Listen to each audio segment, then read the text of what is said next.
Muy buenas tardes, bienvenidos de nueva cuenta a este canal Unisofi. En esta ocasión tenemos el gusto de que esté con nosotros el doctor José Fidencio Mata Vicente, es el especialista en medicina interna, también en enfermos en estado crítico. Ha estudiado en la Universidad Nacional Autónoma de México y en la Universidad de Guadalajara. Doctor, bienvenido, muchas gracias. Sabemos que también ha tenido participación, ha trabajado ya varios años en instituciones de salud públicas y privadas. Doctor, muchas gracias por estar aquí con nosotros. En esta ocasión, la entrevista va a ser muy interesante. Es de interés porque trata sobre la pandemia, sobre el COVID, algunas cuestiones interesantes. Y vemos en redes, en la televisión, en medios de comunicación, diversas autoridades se expresan de este tema. Algunas de una manera adecuada, otras no, y miles de comentarios. Pero realmente son pocos de las personas que han estado viviendo, trabajando con enfermos de COVID. En este caso, el doctor Mata, aquí en México, fue de los médicos que inicialmente estuvo cerca en área COVID, tratando a pacientes específicamente con COVID. Y pues queríamos preguntarle al respecto de su experiencia, doctor, con este tipo de pacientes, eh, cuáles son los efectos que vio, qué es la sintomatología que se observa tan grave, o cuando iniciaban además las primeras fases del COVID aquí en México. Esa es una pregunta que le quisiera realizar. Y también otra, que le realizo más bien. Y también otra, ¿por qué se observa tanta mortandad en los profesionales de la salud en nuestro país, en México específicamente? Y tal vez en comparación con otros países es mayor. ¿A qué se debe esto y cómo fue lo inicial? ¿Qué es lo que sucedió? Bueno, muchas gracias por invitarme. Sí, con gusto. La primera parte de la pregunta, vamos a tratar de darle de una manera muy bien. ¿Cuáles son los cuadros? ¿Qué es lo que ha pasado en México? Lo que ha pasado en México es que efectivamente nos estamos enfrentando, así como todo el mundo, a una enfermedad relativamente, pues no es nueva, porque no es nueva. Hay casos, ya reportes que la enfermedad presentado desde atrás. Lo que sí es nuevo es la forma como se está presentando, la agresividad con la que se está presentando, la velocidad con la que la enfermedad se está diseminando y se está transmitiendo a lo largo y ancho del planeta. Eso sí es nuevo. Sí. Bueno, ¿cuáles son las características que tienen estos primeros pacientes o estos pacientes que se han enfermado? Todo el mundo es susceptible, todos, usted, yo, todos estamos aquí presentes, somos susceptibles a enfermarnos. ¿Por qué unos más, por qué otros menos? Bueno, depende de muchas cosas. Depende de las características que tiene el individuo. Se ha visto que el paciente que es más enfermo previamente, sí, que es obeso, que es hipertenso, que es diabético, esos son los pacientes que van a presentar más complicaciones. ¿Qué otro tipo de características se necesitan para que una persona se complique más que otra? Bueno, aparentemente no nos estamos enfrentando a una sola cepa del virus. Parece que hay más de una, ¿sí? Y al parecer unas son más agresivas que otras. Hay diferentes estudios que han reportado casos de enfermos, sobre todo estos últimos, que hablan ahora de las reinfecciones que tanto nos están preocupando, pero parece que hay más de una cepa de virus, que es la que nos está atacando en este momento.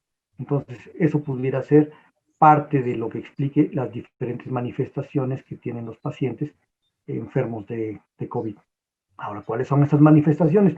Bueno, el la principal o las principales y más importantes son el ataque al estado general, ¿sí? El malestar, la fiebre es una de ellas en sus primeras fases, ¿sí?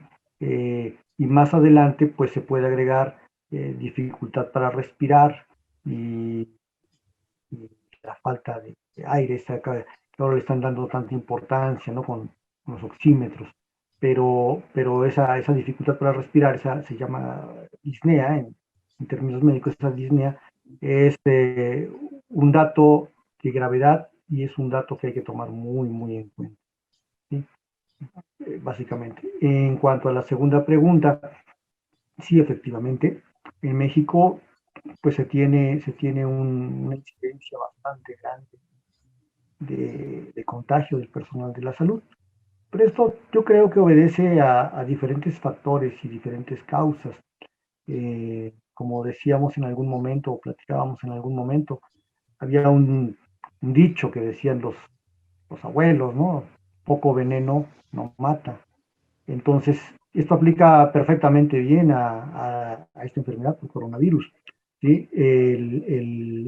La dosis que un médico, la cantidad de virus que un médico puede inhalar estando en un turno de 12 horas, pues es bastante grande, ¿sí? Ahora, este virus que está inhalando, como dijimos hace un momento, seguramente pertenece a una cepa muy agresiva.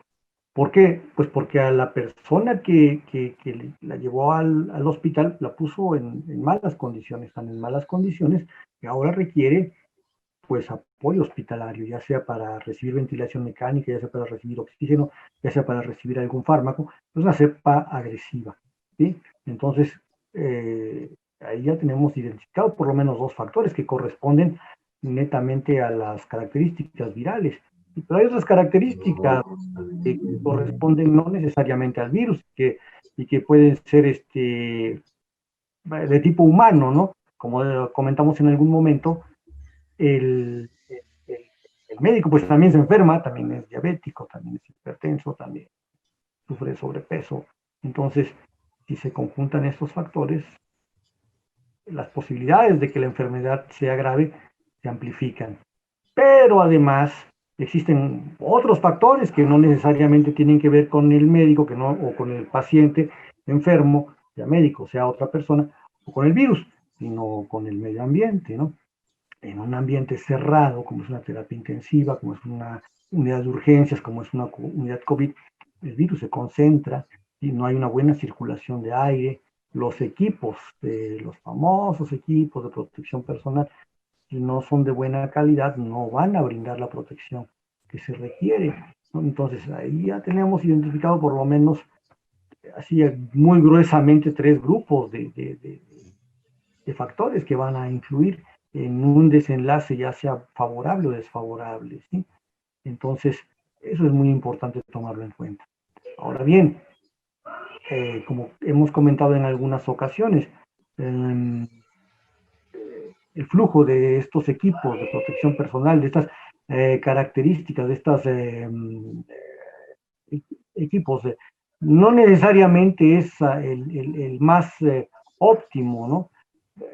Sí, efectivamente, las autoridades dicen, bueno, llegaron aviones llenos y cargados y repletos de equipo.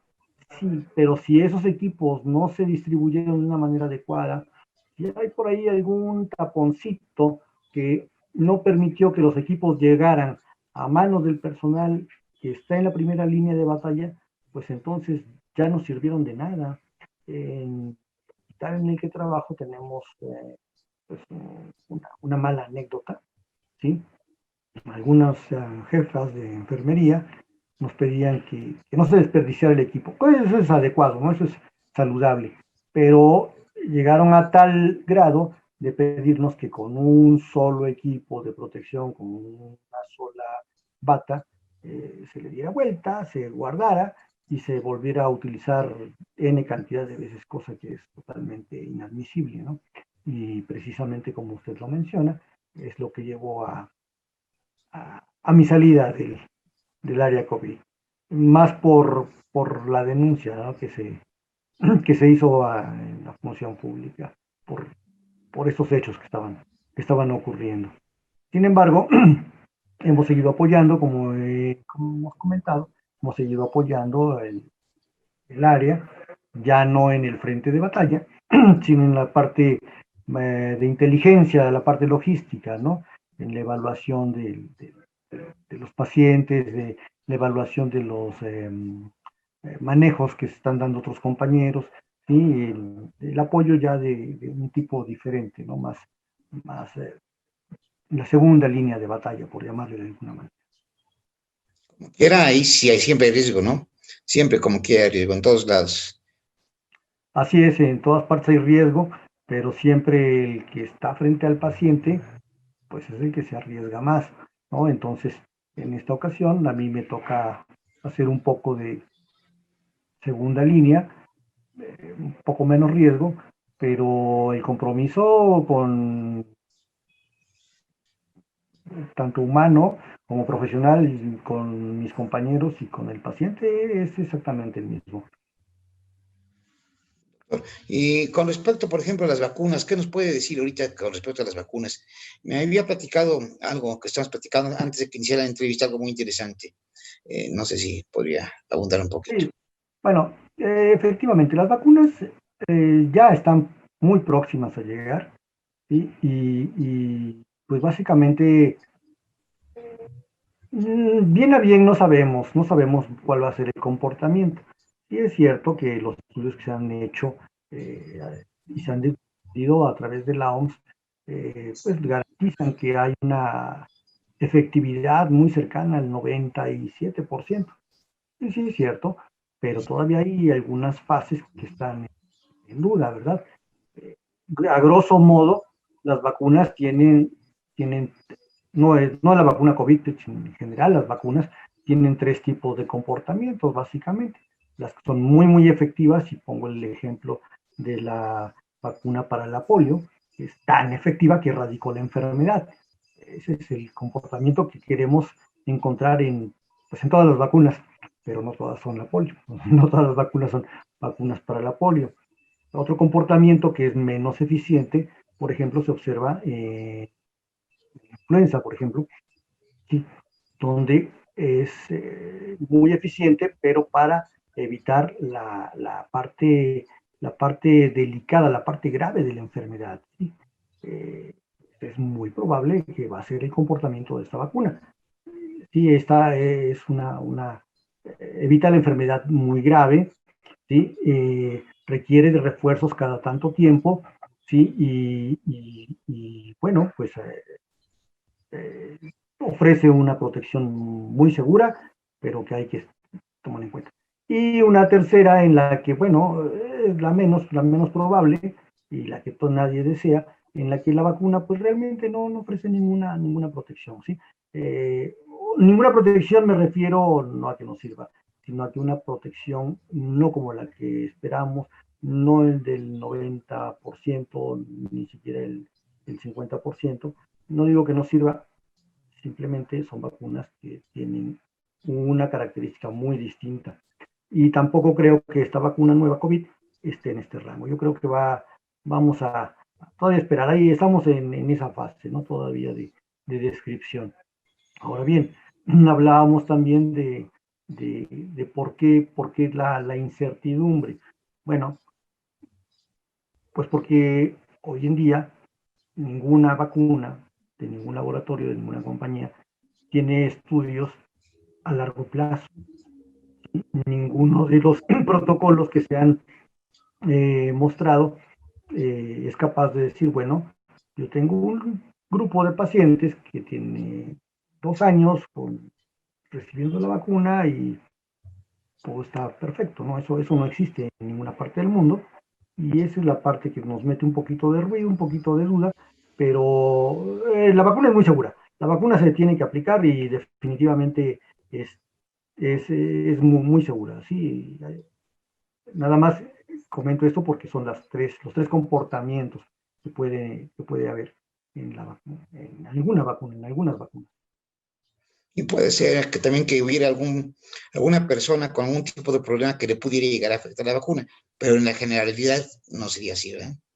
De hecho, para considerarse no candidato, no apto, pues una de las condiciones es que usted haya presentado alguna reacción alérgica a alguna vacuna, Ah, ya. sea esta, esa sería una contraindicación, que tenga alergia al huevo y algunos otros detallitos bueno, estas vacunas como son RNA y DNA, no tanto tiene que ver la alergia al huevo, pero sí que hay alergia a algunas proteínas, algunas componentes de la vacuna. Entonces, sí se puede presentar algún tipo de alergia, pero son extremadamente raras. Hoy por hoy las vacunas que tenemos a la disposición son realmente medicamentos, fármacos muy, muy, muy seguros. En general, seguros. Pues muchas gracias, doctor. Y también, bueno, se lee en la prensa, por ejemplo, hay un medicamento ahorita que se está aprobando, el Monupiravir. Y no estoy hablando de medicamentos milagro, sino ciertos medicamentos que pudieran resultar que dicen que en 24 horas se está terminando con el COVID en ciertos animales que están probando. De eso que nos pudiera comentar algo, doctor. Bueno, sí, Algo que es. esos están todavía en fase experimental número 1. Sí. Sí, entonces no se ha probado en humanos, está probando en fase experimental y aparte de esto son fármacos, la mayoría de los antivirales están aprobados tanto por la FDA como por otros organismos para la fase leve de la enfermedad, no para la fase crítica. Hoy por hoy, pues no tenemos un tratamiento bien establecido, bien seguro tenemos un protocolo, ¿no? Pero un fármaco que haya demostrado que es efectivo en la fase crítica, no lo tenemos. Doctor, por último, quisiera que, bueno, más bien antepenúltima pregunta. También había por ahí un estudio que se decía en la prensa apareció, que lo había hecho en Israel, otros en Francia, y en la misma China, que, que el tabaquismo, los que fumaban, tenían menor incidencia en COVID, que tal vez la nicotina esté protegiendo. No sé si usted nos puede comentar algo de esto. No, no. Esto yo creo que vamos a hacer una analogía. ¿Sí? Eso es como el motor de un coche, ¿no? Usted tiene un coche que ya lo corrió 400,000 kilómetros y aparte lo corrió sin mantenimiento, ¿no? En cualquier momento va a fallar y en cualquier momento va a ser a lo mejor el peor de los momentos. Y la nicotina es un fármaco que pues no ha demostrado ser protector de nada, no tiene un uso médico. Eh, y por el contrario, los pulmones de un paciente fumador siempre son más susceptibles de enfermar, ¿no? Entonces, ¿cuáles son las recomendaciones? Las recomendaciones son, mantente delgado, haz ejercicio, si fumas, no fumes, ¿no? Esas serían las recomendaciones. Estos estudios yo la verdad es que no los conozco, no los he leído, pero lo que tengo a la mano contradice poderosamente estas cosas. Pues, y ahora sí, por último, doctor, usted está en la Ciudad de México, ¿no? Yo transporto mucho al Estado de México, Ciudad de México, que es zona metropolitana, se puede decir. Sí. Precisamente hace poco estuve por necesidad, por cuestiones que tienen que ver cuestiones laborales, etcétera. Tuve que trasladarme, estuve en el metro, estuve en el metrobús. Y eso también estuve, en principios, cuando inició el COVID, estuve en metro y metrobús. Y observaba al principio que la gente respetaba. Había cierto alejamiento en el transporte público. Ahora observo que eso está desbordado. Va la gente apretada en el metro, en el metrobús, va apretada, difícilmente se entra. Las calles, multitud de gente. Ahorita estamos en diciembre, ya a finales de diciembre estamos haciendo esta entrevista. Y a finales de diciembre y se observa, pese a los semáforos, ya sea rojo, naranja, sigue habiendo gente. Los comercios abiertos, se anuncia un semáforo que se van a hacer a ciertos comercios. En la Ciudad de México, entre comillas, se respetan unas cuestiones, en el Estado de México no es así en la generalidad. Hay zonas que están mercados, tianguis populares, abarrotados de gentes. Los centros comerciales se cierran algunos días, han cerrado algunos días, nada más para cuestiones de banco, o cuestiones de actividades no esenciales, por ejemplo, supermercado y eso se abren, pero otros días se ha llegado a abrir toda clase de comercios más en esta época navideña. Y pues son multitudes las que circulan. Y eso, bueno, eso se ha visto en la televisión, en internet. Ha habido programas que se observa claramente que es multitud y eso es real.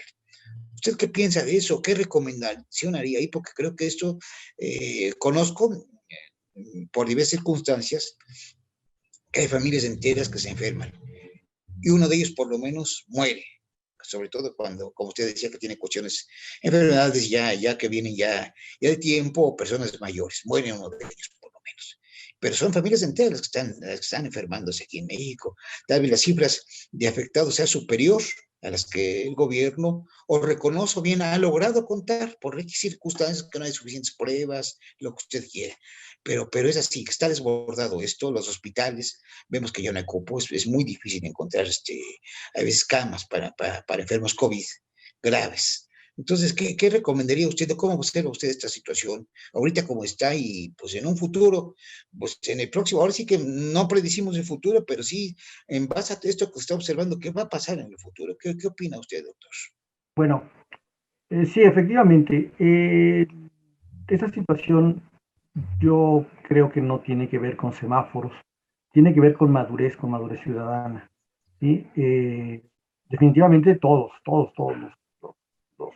las personas, el 80 y tantos por ciento de la población mexicana, pues no somos gente que tenga la posibilidad de recluirnos 1 o 2 meses sin trabajar.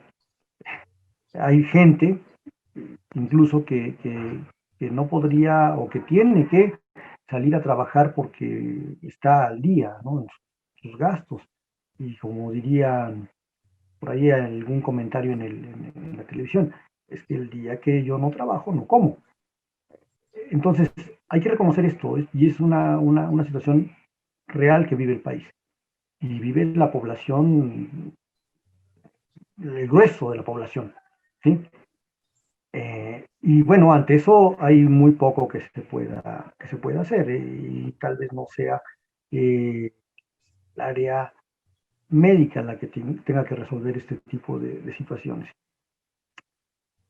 Pero ¿qué es lo que sí podemos hacer? Lo que sí podemos hacer es lo que acabamos de comentar, ¿no? La madurez ciudadana. Voy a poner un ejemplo burdo, pero creo que queda bien. Voy en la noche, una calle sola, desierta, y me paso el alto, o veo la luz roja. Y ahí tengo diferentes opciones, ¿no? Que es detenerme y esperar a que el semáforo cambie, o pasarme, pues nadie me está viendo, ¿no? Entonces, el punto es que, ¿de qué se trata? Pues de madurez. Yo tengo la libertad en el país de, de salir o de no salir, de hacer una fiesta o de no hacerla, de ir a una reunión o no ir, pero también tengo la decisión de hacer una o la otra cosa. Entonces, ¿todos tenemos que salir a trabajar? Sí. ¿Todos tenemos que arriesgarnos en el transporte público eh, para llegar a nuestras fuentes de trabajo? Sí. ¿Todos tenemos que exponernos de una u otra forma al virus? Pues sí, la realidad es que sí. Pero si además de esa exposición de la casa, el transporte público, en la noche vamos a una fiesta, vamos al cine, vamos a una reunión, nos juntamos con amigos porque todos se cuidan, pues sí, todos se cuidan y todos cuidamos, pero siempre hay fallas. Lo acabamos de comentar hace un momento, ¿no? Para entrar al área COVID prácticamente hay que vestirse de astronauta y muchos médicos se contagian, se cuidan y saben cómo cuidarse. Entonces la pregunta es si con ese traje casi de astronautas y con todos esos cuidados y el personal entrenado se contagia y muere, ¿cómo se estará cuidando la población que no tiene ese entrenamiento? cómo lo está haciendo. Entonces, ¿qué es lo que se recomienda? ¿Qué es lo que primero que nada es madurez, ¿no? No salgas. Si no tienes a qué salir, no salgas. Si tienes que salir, usa tu cubrebocas. ¿Sí? Creo que de las pocas medidas que han demostrado efectividad, mucha efectividad. Mantén tu sana distancia. Esa es otra medida que ha demostrado ser muy efectiva. ¿Sí? Lávate constantemente tus manos, ya sea con gel, ya sea con agua y jabón. ¿Sí? Y pues si no tienes a qué salir, no salgas. Si tienes fiebre, si tienes malestar general, si tienes ese moquito, arrocito de garganta, pues puede ser que sea COVID y puede ser que sea una forma benigna para ti, pero para los que están juntos, ¿cómo será? ¿Será benigna? ¿Será mortal? No lo sabemos.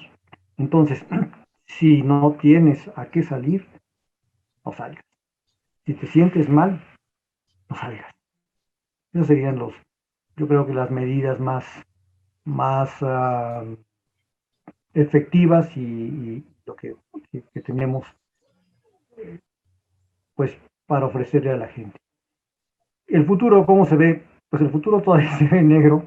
Sí hay algunas lucecitas por ahí al final, pero creo que todavía están lejos esas lucecitas. La vacuna, bueno, por muy efectiva que sea, ¿sí? Por muy buena que sea, tienes que dejar pasar entre 2 y 3 semanas para que tengas niveles de anticuerpos, para que tu cuerpo tenga ya una respuesta adecuada a la enfermedad, ¿sí? Y bueno, el 97% no es el 100%. Entonces, hay que tener mucho cuidado con esto, ¿sí? Independientemente de que te vacunes, independientemente de que no te vacunes, pues evita juntarte con otras personas, evita salir si no tienes necesidad de salir. Básicamente es lo que yo podría aportar. No, muchísimas gracias, doctor. Y pues esperemos que tengamos muchos, ahora sí, muchos que nos estén viendo, escuchando, porque es muy importante todo esto que está comentando. Además de que, reitero, pues usted estuvo cerca del COVID directamente con enfermos de COVID en los inicios, en la etapa temprana de su desarrollo aquí en México, directamente ahí. Se lo agradezco mucho. Y además hay otros temas que me gustaría tal vez después platicar, porque a raíz del COVID, eh, la saturación hospitalaria que hay, se han dejado de atender otras cuestiones relacionadas, como se dice, a lo mejor con la obesidad, diabetes, tantas otras cuestiones. Así es, así es. La gente también no quiere ir a hospitales precisamente por el COVID. Entonces, bueno, sería cosa de que tratáramos en otra ocasión. Hay que recordar, que a nivel mundial no es la única pandemia que tenemos. Usted lo acaba de mencionar, hay obesidad, hay diabetes, hay hipertensión, hay muchas otras pandemias con las que tenemos que luchar y enfrentarnos. Entonces, estamos aquí para cuando ustedes nos inviten, con mucho gusto. Se le agradezco muchísimo y pues a todos les deseamos que tengan un mejor año nuevo, que ojalá se dé, que ahorita por esta pandemia es muy complicado las cosas. Pero pues cuidándonos todos, cuidándonos. Muchas gracias. Y a nombre del canal, a nombre también del licenciado Ulises, ingeniero licenciado Ulises Roldán, el maestro DJ Padril Cabral, pues le damos gracias y les deseamos un feliz año 2021. Muchas gracias. Gracias, doctor. Gracias a todos. Gracias. Hasta luego.